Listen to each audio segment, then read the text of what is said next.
The Manitoba League of Persons with Disabilities acknowledges the work we do to support Manitobans with disabilities and gifts.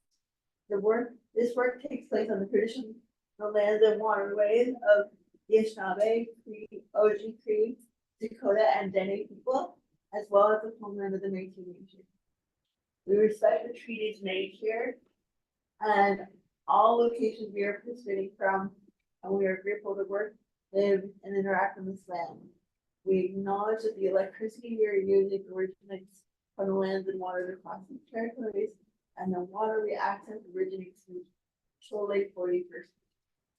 We encourage you to learn from and acknowledge the lands and territories you are speaking on.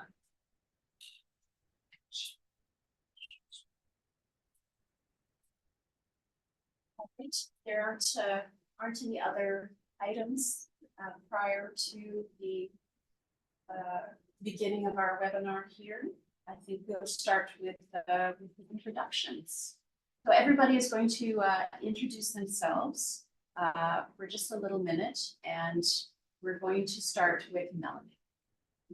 Hey, Dominic was Tweed, so my spirit name is She Carries the Light. My colonial name is Melanie Martin. I am Indigenous. I am registered with Alderville First Nation Reserve, Bear Clan, and Six Nations Mohawk. I am a guest speaker on 21.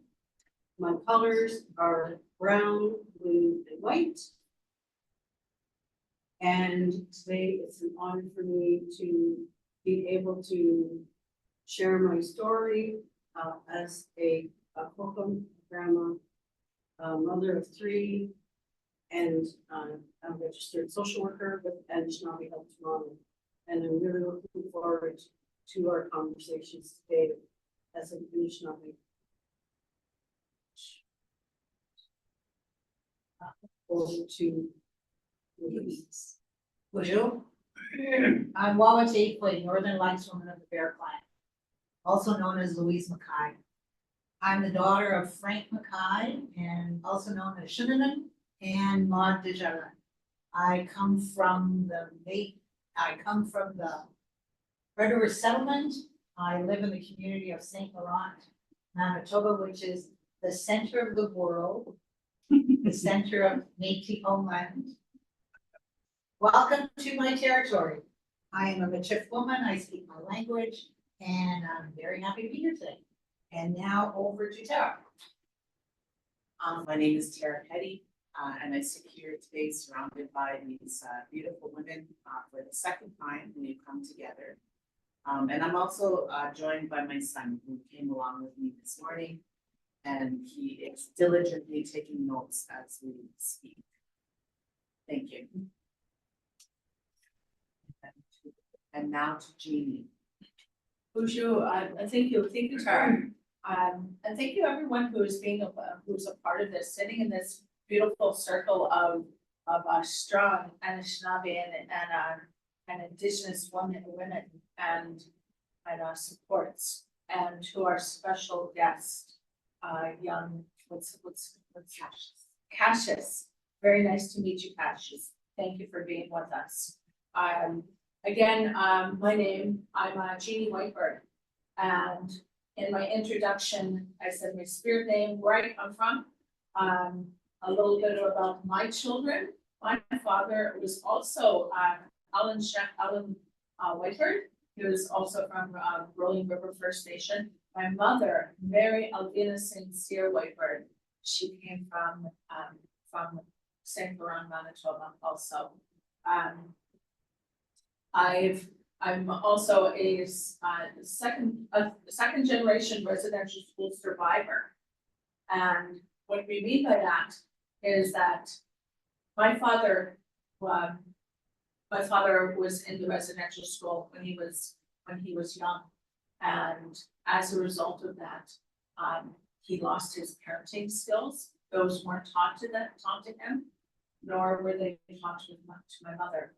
So when they got together and they had 3 of us children, my 2 siblings and myself, there was a lot of intergenerational traumas that were passed down as a result of the negative experience of the residential school system. Therefore, I am part of the 60s group. The 60s group is a federal provincial policy of forced removals of Indigenous children from their families, communities, and resulting in the loss of culture, heritage, and language. I have been blessed along my journey to have been able to come back and to really have a total immersion of cultural heritage and identity. I am blessed to have my culture, and my heritage back, to reconnect with all my family members, and to be a vital part of the community, not only in my reserve, but also here, you know, in Selkirk, Manitoba, and in Winnipeg, and really all throughout Manitoba and Turtle Island. So we wish for taking time with us. Thank you. And now to Melissa, please. Thank you. I'm just gonna get someone to move the mic closer to me because I know it's not the best for projecting. Thank you. So my name is Melissa Graham. I'm the executive director of the Manitoba League of Persons with Disabilities. I use she, her pronouns. I don't know if you can see me very well from your screen, but I have blonde hair, I'm wearing blue glasses, I've got a shirt on that says resist and ASL, and underneath this table I'm wearing a beautiful ribbon skirt that was made by Cheryl. So I'm originally from Southwestern Ontario. I've spent time in Thunder Bay, Ontario as well, and in Toronto. I'm fairly new to this role. I've been in it for a little over a year, and I have a long history of frontline work and disability activism. And I guess it would be me now. Yes. Hi, I'm Cheryl Peters. I'm the projects manager at Manitoba League of Persons with Disabilities. I use she, her pronouns. I'm a white settler with sort of strawberry blonde hair and brown glasses. And I'm originally from southern Saskatchewan, in lands that would have been Métis lands. I'm coming to you, of course, here from Treaty 1 territory. I've also lived in Toronto and Ottawa, so I've been in those territories as well.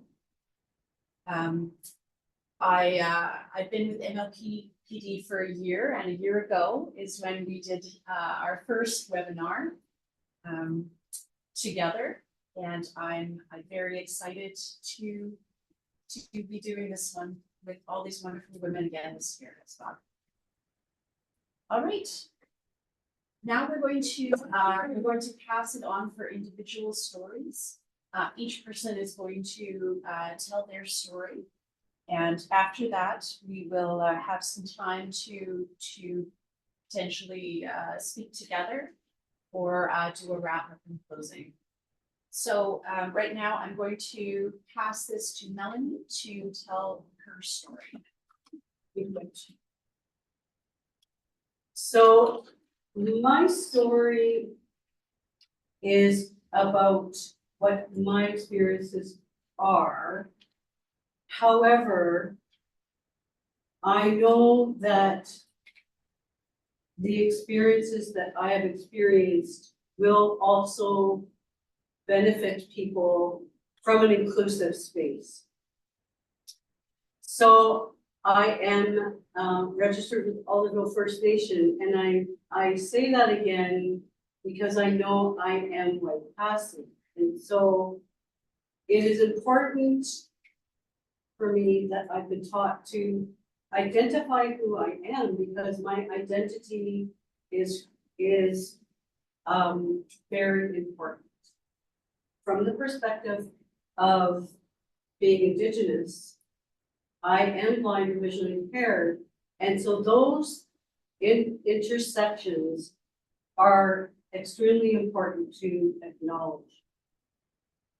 I come from a family of 8. I grew up in Brantford, Ontario. like many Indigenous families, unfortunately, we battle with alcoholism, suicide, depression, and so on. And so my learning really began when I was born prematurely. That's why I'm blind and visually impaired and have that gift. And so what that gift gave to me from a spiritual perspective is it gave me the ability to ask for support when I need it. It gave me the ability to know and understand what Creator wants me to do. And it gave me the ability to, when I'm having issues, that I ask for those supports, because I don't necessarily got that. So my journey as an Indigenous person, because I wasn't raised with my traditions, began in 1994 when I was doing my Bachelor of Social Work at Carleton University with Professor Goro Briere, and that was the first time I actually did a full class in talk research. Moving forward, what that did for me is it gave me an opportunity to start to reclaim my indigeneity and connect with community, because when what I've come to know and understand is when we're connected with community and when we're connected with culture, then that's where the healing can begin. And so spiritually, I have my Indigenous name. I understand and am still getting through the responsibilities of that name. itohtēwin. There's a responsibility that goes with that. And there's also ongoing learning. So it doesn't just stop when I've been given my name. It's a lifelong journey on the red road of healing. In terms of learning traditions, because I can't see, I need someone to show me physically how to do a sun dance, how to attend a round dance, how to, if I'm going to participate in the powwow dance. And so having people in your life that can show you how to do these dances and traditions is another layer in which I can connect physically. So I've connected spiritually, physically, mentally. It's about honoring my prayers and smudging daily so that I can get strength and wisdom and courage and bravery from Creator. When I finished, or as I was finishing my degree, I raised my two older children who are now 37 and 40, almost 37 and 42. And when I finished my degree, because I couldn't find work, I moved to Toronto. Worked in Toronto as a registered social worker for a number of years. And then I was not really, I still didn't feel quite as connected, right? Because I'm reclaiming my indigeneity, but it's slow, right? I'm still not sure what to do. So I applied and got accepted in the Master of Social Work Indigenous Field of Study at Wilfrid Laurier University. And I completed that degree in 2023, October 13th, 2023.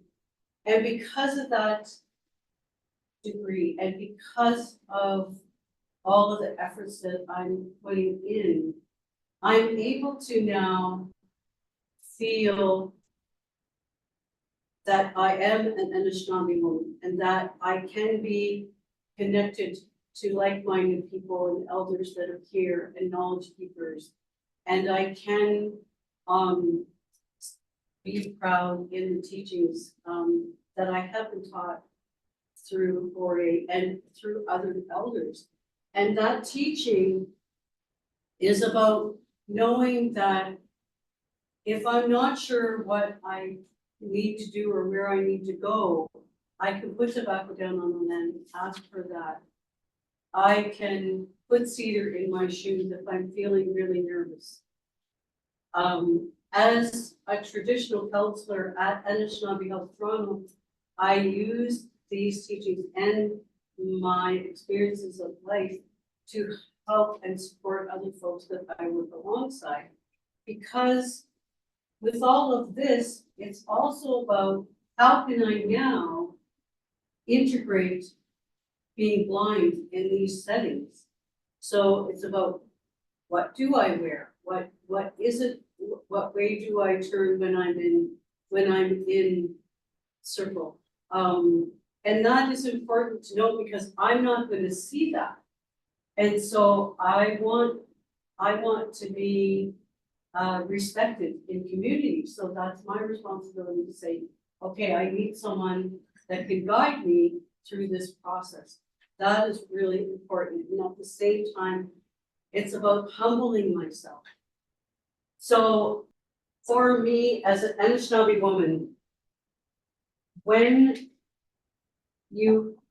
because I am blind and have that gift, and because I am Indigenous, and my culture is very important in terms of reclaiming my identity, it's important to understand that not only is it possible, but I also know it is what it needs to be, right?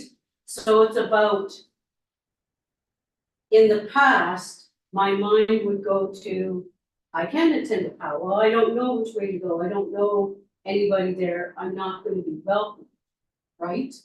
So I had to work through those trauma responses, those 7 generations past unhealing that happened, to move to, I am going to attend a powwow, and I'm going to ensure that I have support to do that in a way that not only honors who I am, but it's also that I'm taking responsibility for myself. And so that when we're attending events and when we're planning events for folks, it needs to be from a position of the event will be inclusive for whoever attends, because that is what it was with Creator from the beginning of time. And society has kind of messed that up, in my opinion. And at the same time, though, I had to do my own individual emotional work to get to that point, right? Because in 1994, while I was doing my degree, I never would have said, I'm going to be standing here in regalia. I never would have said, I'm in ceremony today. I never would have said that I'm not. And so I don't take that lightly. Okay? And so it is so important to understand that everything I do and say and feel and am, I'm doing that not only in a good way, and in a way of the red road of healing. And I need to do that from a spiritual place, physical space, emotional place, and mental place. And I don't do it on my own. I do it with Creator's help.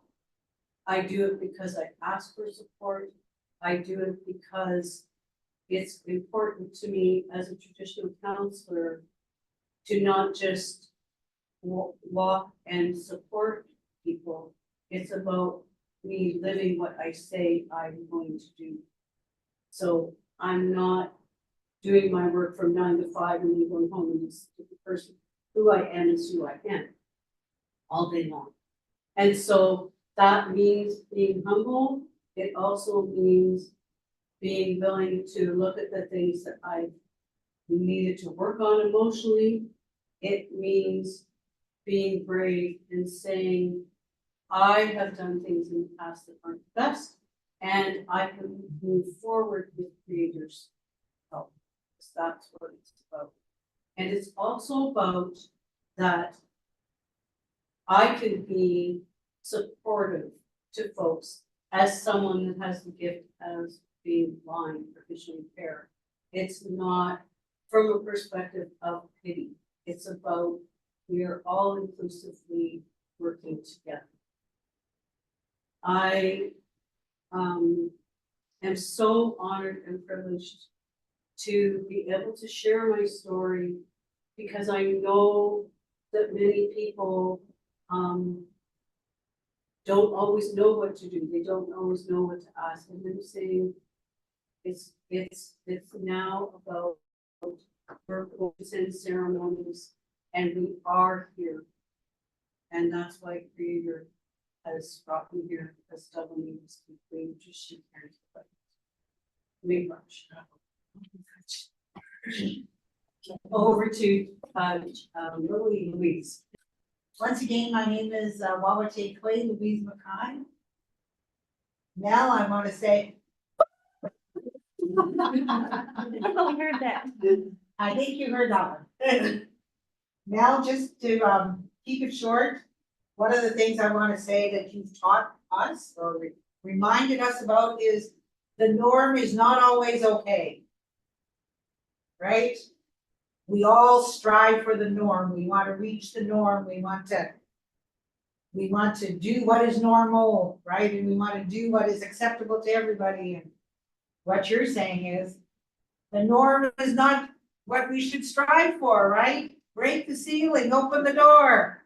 So from here today, we go to ceremony, we go to celebrate and opening the door. When you say, I can't see, that's not true, you can see. You may not be able to see with your eyes, but who said that was the only way we could see anyways, right? So many people strive to see in different ways and they have eyes where they can see, but they can't see in other ways. So yeah, you've been a very good teacher, so I want to say miigwech for that. And then last year when we sat together, you said, I've never been to ceremony and I always want to go to ceremony. And Jeannie said, well, why don't you come to Sundance? She didn't realize that you were in Toronto. So you said, okay, I'll come, and you hopped on a plane and you came, and I was able to share your journey for a little bit, and I was able to walk beside you and try to explain to you and try to be the eyes to see in the same way that I could see, and that was a challenge. How do I do that? Something that I never really did before, right? Like most people, I would strive for the norm. Eat the norm, do the norm, right? I had not been challenged very often in my life to break past the norm. And that's what you brought. That's what you brought to my life. So I want to say miigwech for that. And with that, I'll pass it over to Tara.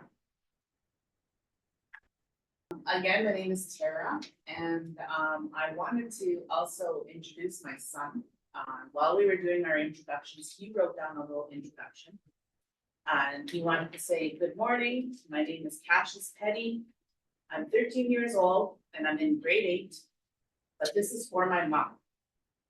And I have friends. I'm Cree and Dene.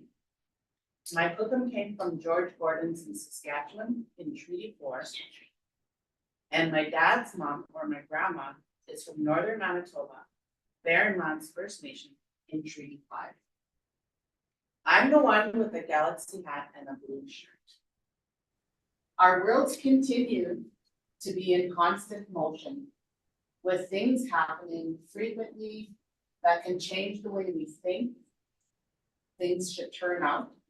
And sometimes it can feel like we're waiting for things to happen, or things just happen to us and we don't know why. What is it that gives us strength and the motivation to continue as we journey? Our first gift is the gift of the light that made us who we are. We often see this light clearly in others, especially children. And we are drawn to them in ways that comfort us, protect us, and help us. We don't always see the light in ourselves, It can be clouded by different events and experiences that have happened in our life and in our history.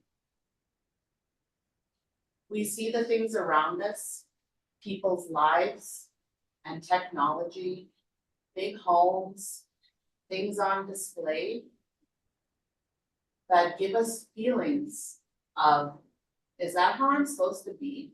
Is that what success is? Is this happiness? Those are things that my friend Louise talked about here, and Melanie before me, about norms. What is a norm? When my son was born, he had his own norm, and the doctor even told us that. They said he has his own curve on the bell curve. He grows, but he grows at his own level and at his own, in his own way. We don't. Okay, here we go. We journey to our successes and even to our dismay, learning and growing with boosts and setbacks. All of these things are lessons. And every experience, every person who comes into our lives is a teacher, and we are to them as well. When our family welcomed our son, we received them as we did others before us. He has 3 older sisters. We received them as the most highest gift and blessing from Creator. He came to us with the light of both of our spirits, along with all of our ancestors that came before us. We journey with him, and he is our greatest teacher. Ceremony has come into my life in many ways. Sometimes it's purposeful through physical acts that I practice, experience, and participate in. Most times it's spiritual, of another realm that exists and that reveals itself to me in moments of connection. When this happens, it feels like a series of memories and feelings that are loosely stitched together. And the feeling of connection is like that thread being pulled and joining all those pieces together. All those little patchwork pieces come together and they fit. My son has been one of my greatest teachers. Being his mother has given me great lessons of patience, trust, faith, hope, love, kindness, and humility. It's a great honor. What has come to me is the knowledge that my son and many, many, many others who come to this earth and are given this earthly title of having a disability or living with exceptionality, they are our greatest teachers. My son and many others are born and they were born with, and they walk close to Creator all the time while they're on this earth. Most of us don't have that honor. And being his mother has shown me how the spiritual, and those are things that we can't see, and the physical realm, what we experience and live with, interact with each other. These teachings and lessons are not always easy. Things like navigating systems, medical, educational, recreational, and social are not always easy. And you can become discouraged or always feel like you are fighting or demanding, or even like you're having to educate and bring understanding to people and processes that don't comply or represent what is needed for you. It can be tiring and discouraging. In moments of vulnerability, when I feel a great sense of suffering and grief, I have learned over and over to drag myself to Creator, to Spirit, and to draw from those connections. Those daily practices of remembering what I am thankful for and focusing on them in prayer or in deep thoughts of meditation, using the natural medicines that awaken my senses and spirit, even at the lowest times of my life. Taking care of myself as a caregiver is not just having a job and a home or a car and all of those things we need here to survive. It's also taking care of my spirit, learning from those connections, which we can also call teachings. I've learned to take what I need from all of the experiences and ceremonies and that I've had and that I've been part of. I'm learning how to share these things, to share them with others and to remember them. And I'm learning how to honor the strength I have. The strength I have and have faith that it will take me through the things that I need to go through. And I'm learning how to pray for the why, not for answers, but for the best possible things to happen. And that I can accept this. It's an honor to have Creator so close to me and to be able to walk and care for Him while we journey together on this earth. To share with Him and with others in a way that brings that love and light closer. As First Nations and Indigenous people, we are rebuilding our home fires. Many things have happened, but many things can happen. Finding a sense of belonging happens inside of us when we realize and see our own light. Even if it starts with those glimpses, the confidence grows. And when things happen that shake it up, we go back to the beginning. Creator gives us this blessing of starting over every time. So thank you for that, and I'm going to pass it on to my friend Jean.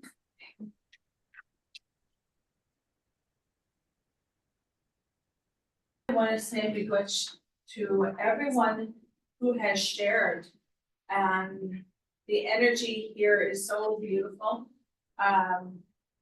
For myself, I'm a parent of a mother and a caregiver of a person who was given the label of autism. Although at the time when that label was given, we were a family in multiple crises.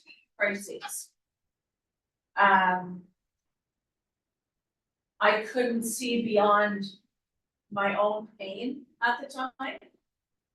And I had to fight to stabilize myself and to get to a place of safety with not just myself, but both of my children.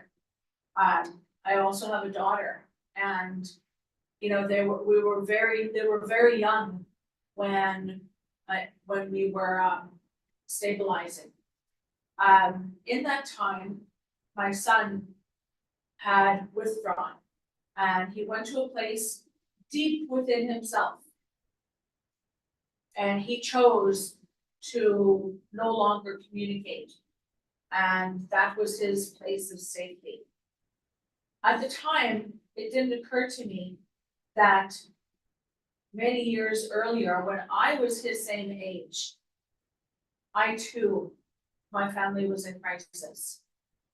The intergenerational traumas that we were experiencing were different, but the impacts were the same for myself. I withdrew.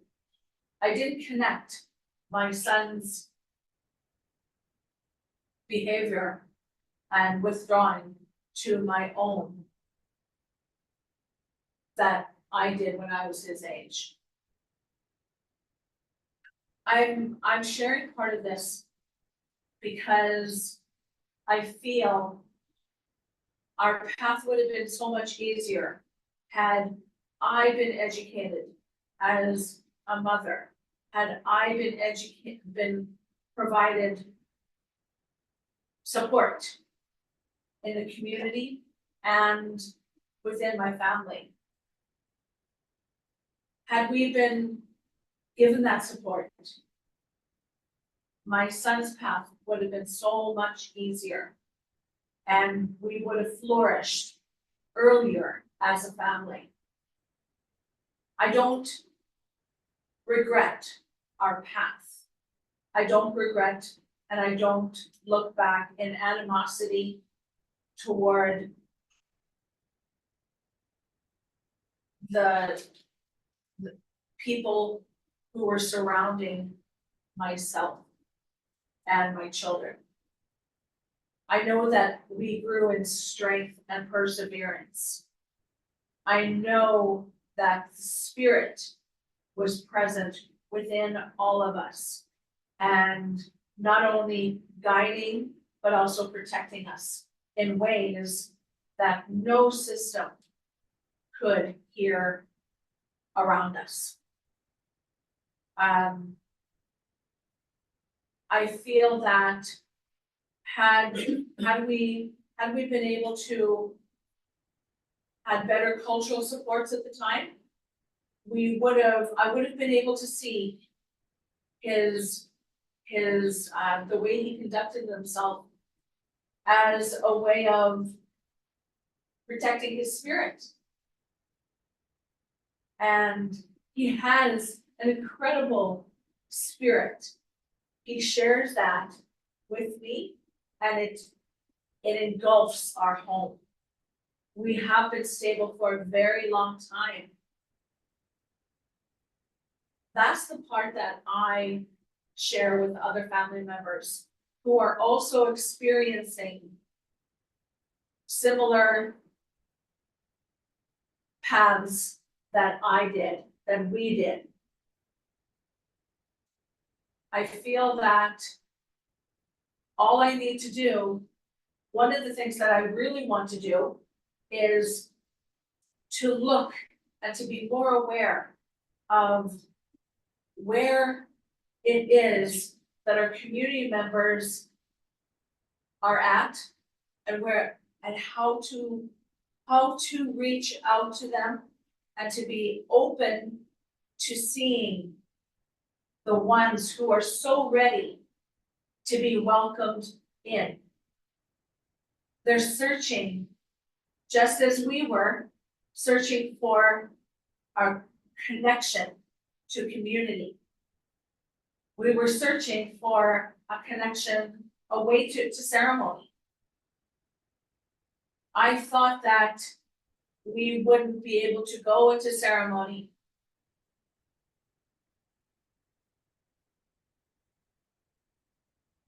because I didn't think that he would be prepared for it. I underestimated him so much. And I think that that's so important to really take a look at ourselves and to understand how we really may be underestimating our relatives with all their beautiful abilities. That's us. And what I see in so many of our community members and our families and our relatives, the determination and their strong spirit, the drive that they have to be included, the barriers that they will break through. And if only they're invited, if only space is made available, if only we think of them just as our children, just as our relatives. Do you know what I would do for my child? I know what I would do. And we have so many relatives who are so eager and waiting. And the time is to break through those barriers and to create that beautiful path. Just as our children have experienced it, so too everybody has that right to experience this. Big good. And now on to Melissa. Last year, we had the wonderful opportunity to do a webinar for National Accessibility Week, and I'm really glad that all of us were able to continue to build a relationship together to do this again. Today is the start of National Accessibility Week for 2024. I'm wearing a ribbon skirt for the first time, and the group of us have planned a ceremony for later this afternoon as part of National Accessibility Week as well. I feel like, and I'm honored that all of us together have been able to share so much with each other, learn so much from each other, and be on this journey together. And I don't see that journey as something that ends here today. I'm glad we can share it all with you as well. And I think learning from each other has given us lots of opportunities to move forward. I want to say for those of us listening to this that are not maybe from Indigenous communities, to remember that building relationships between communities takes work. It takes a commitment to values, and it means acknowledging work that has not been done in the past. For MLPD, we're really just treading into these waters. We dipped our toe in, and now we're at least up to our ankles. If there's one thing I'm hoping that folks on this call learn from today, is that yes, building relationships between Indigenous organizations and communities and people that face barriers to accessibility inclusion, it does take a lot of commitment. For MLPD, I don't think we're anywhere near where we want to be just yet. We want a lot of work and bridge building we want to do. The reward for all that work, though, for all the work that's been done to make this morning happen, to make today's celebration happen. The reward for all that, I think, has built a lot of love and friendship between us. I don't think I'm alone in saying the people that are in this room today care a lot for each other, and we care a lot about the communities that we come from. And that love and caring strength is what's going to support us going forward. The theme for this year's National Accessibility Week is accessibility is within reach. This may be cheesy, but I couldn't help but be reminded of the TRCC calls to action in hearing that theme, realizing how building these relationships is so important for both reconciliation and accessibility. We have the tools together, and I think together we have the will to get us there too. And I'm going to pass it on to Cheryl. Oh, I'm going to be very brief because I know some of you are taking this time on your lunch hour. We want to have a little bit of time to sum up, but I reiterate many of the things that Melissa said, and I just feel so grateful to be here today, to be in relationship, to feel that energy that it takes to bring big events to fruition, and to feel that with each other. I feel like we're so connected in that energy, and you know this relationship building is so joyful as well. I think everything exists in the relationship. That's where you find it all. And yes, if I'm to speak to settlers out there, it's to build your relationships. Build your relationships.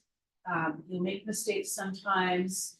You know, you'll have to laugh at yourself, but this is how we journey together. This is what we do, and this is joy. So now I'm going to pass it to Louise for the closing.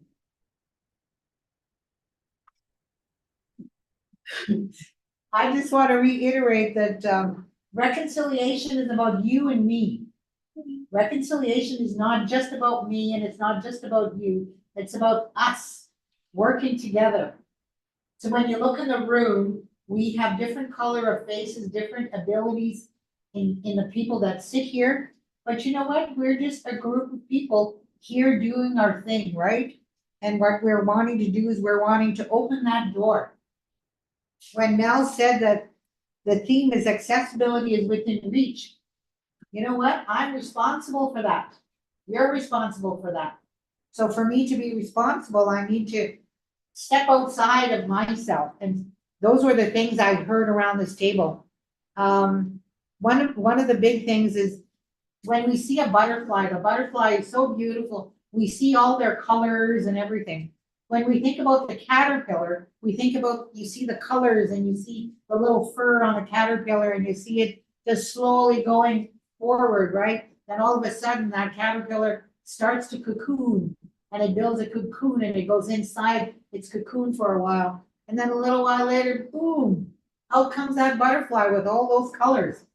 That butterfly doesn't look back at the caterpillar and says, geez, what was that? Right? It's just part of the journey. It's just part of the process, right? It's just going along, doing your thing. And I like one of the things, the other thing I heard around here was people saying, we need to ask sometimes. We need to open ourselves up and let people in. And as we do that, you know, we open the door for us and we open that door for other folks. So we're gonna go around the room just for a minute each for everybody to just do a quick closing. Tara? Thank you. And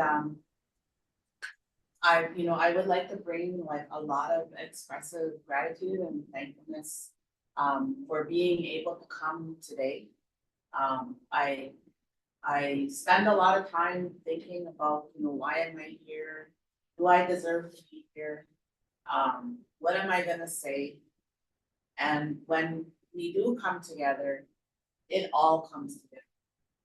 And I'm very thankful that my son Cassius, his name is Cassius Cree, he came to join us today because his most favorite place to be is at home. And he came and joined us today and brought us, a little bit of a different energy. Because these are the gifts that we live with and speak for. And so I just encourage everyone, to continue to journey and to journey together. Thank you. And here is Jeannie.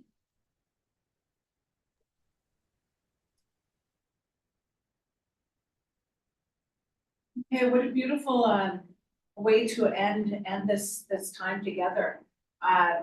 Thank you so much for all the really beautiful messages and for the signer, for the person who's doing the ALS.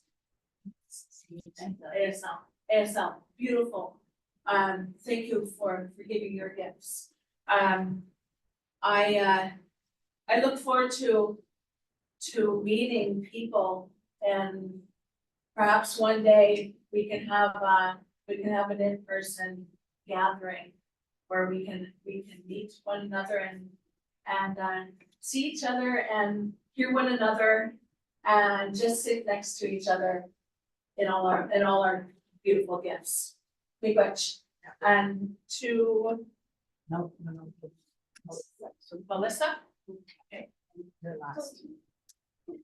I want to thank everyone for being here today. I'm not sure if we'll have time for questions, but if you do, I thank you and for your questions as well. I realize it's part of your Saturday, so thank you for giving us.